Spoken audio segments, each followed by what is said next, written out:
পুজো এসে গেল আর শহর সেজে উঠল আলোয়।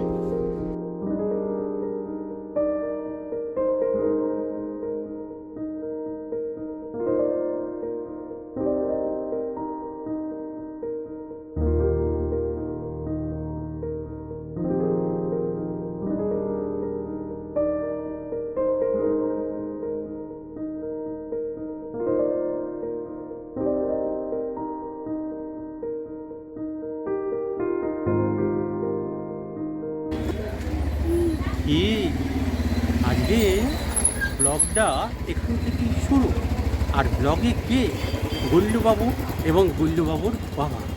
কিন্তু গুল্লুবাবু আজকে কোথায় যাচ্ছে সেটা সামনে গুল্লুবাবু ক্যামেরার দিকে না তাকিয়ে অন্যদিকে তাকিয়ে আছে। কোন দিকে তাকিয়ে আছে বলো তো?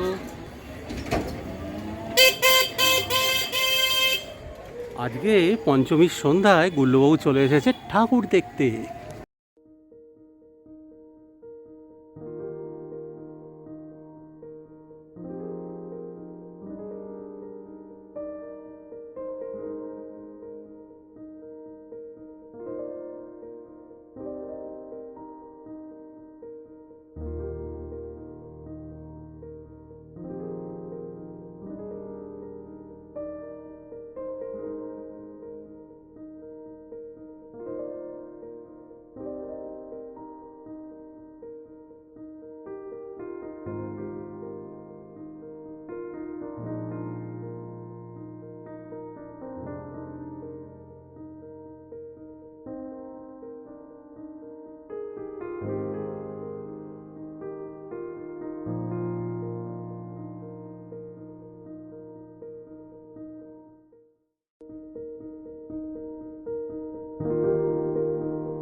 এটা মণ্ডপের ভেতরের সজ্জা।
ঠাকুর দেখে বেরিয়ে আসার সময় এবার দেখো গুল্লুবাবুর দুষ্টুমি।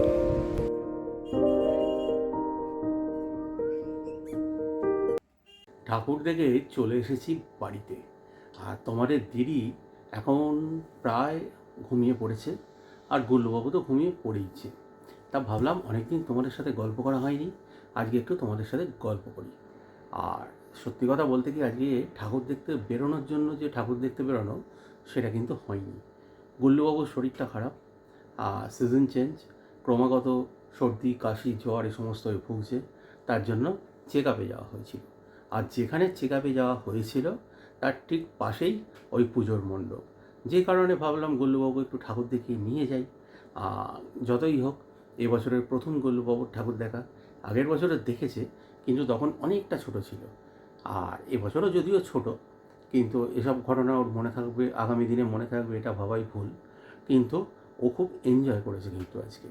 তা যাই হোক, তোমাদের ভালোবাসায় আশীর্বাদে গোল্লুবাবু পুজো খুব ভালোভাবে কাটাক, এই কামনাই করি। আর আজকের মতো এটুকুই। আর আগামী দিনে যদি গোল্লুবাবুর শরীর ভালো থাকে, অবশ্যই থাকবে, তোমরা সেই শুভকামনা জানিও। আর গোল্লুবাবুকে নিয়ে আমরা অনেক কিছু আনতে চলেছি ব্লগে।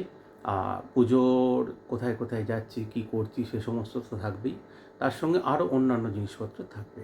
অতএব সঙ্গে থাকো, দেখতে থাকো, আর সবাই খুব খুব খুব ভালো পুজো কাটাও। আবারও তো এটুকুই। গুড নাইট, শুভরাত্রি।